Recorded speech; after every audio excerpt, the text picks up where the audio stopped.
The Museum of Me curriculum does a good job of taking a story or a narrative and marrying it with student interests and the things that are personal to them. What I like most about the gaming experience is how it has a deeper meaning to everyone's stories. Not only are you putting yourself in the mind of a character that you might not have before, but you're going deeper and thinking, what does this person care about? I learned some pretty good valuable lessons about life, how people are different from each other. If there's a character that's going through something, then I use that as a catapult to then guide them through the process of finding that out about themselves. What I learned about myself is I should start journaling more.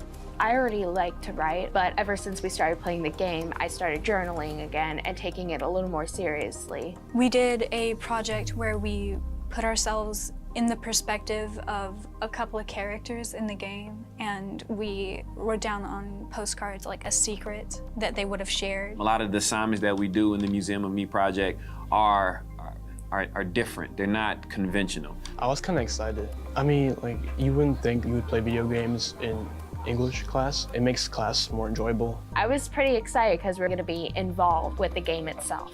It's just overall a lot more captivating than a book would be. I think when you hear video game, you automatically assume it's this one thing. It's funny, when I introduced it, I said, yo, we're playing a video game, you know, and it gets them all excited, but there was a lot of trepidation on my end. I was kind of fearful that students wouldn't like it, maybe some wouldn't understand it, but I loved their transformation and how they were making those connections and going back to the beginning, like, oh, that was based on, oh, that's why they did that. And so you get those aha moments that teachers look for. I'm not a video gamer, but I liked it because there's multiple ways to play the game. There's multiple ways to get information. Each time you do it, you gain more knowledge.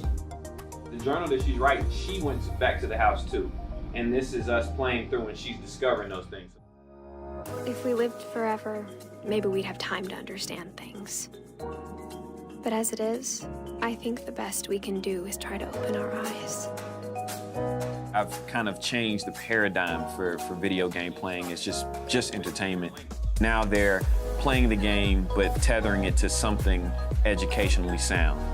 Video games is like that next step, that next, you know, breaking that fourth wall. And so I saw the opportunity and I took it, and it's been great. Some of the things that I would say to parents who feel a little apprehensive or a little reticent about the idea of their child playing a video game in class is it's just a tool to be used in order to engage the students a little more.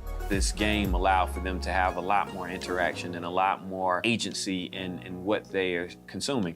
I'm trying to get the students to build self-awareness, build self-esteem, and looking at things about themselves that they wouldn't typically look at or talk about in a traditional class setting. Most of the other English teachers will give us a book or a play, and we just read it, and it's very two-dimensional. But this game, you got to walk around and see things that you wouldn't see before. You know, developers are making more and more games that have their finger on that pulse of what's going on in society. And so I am so grateful for the Museum of Me curriculum. I saw a lot of growth in my students, and it was the perfect thing to incorporate into an English classroom in this day and age.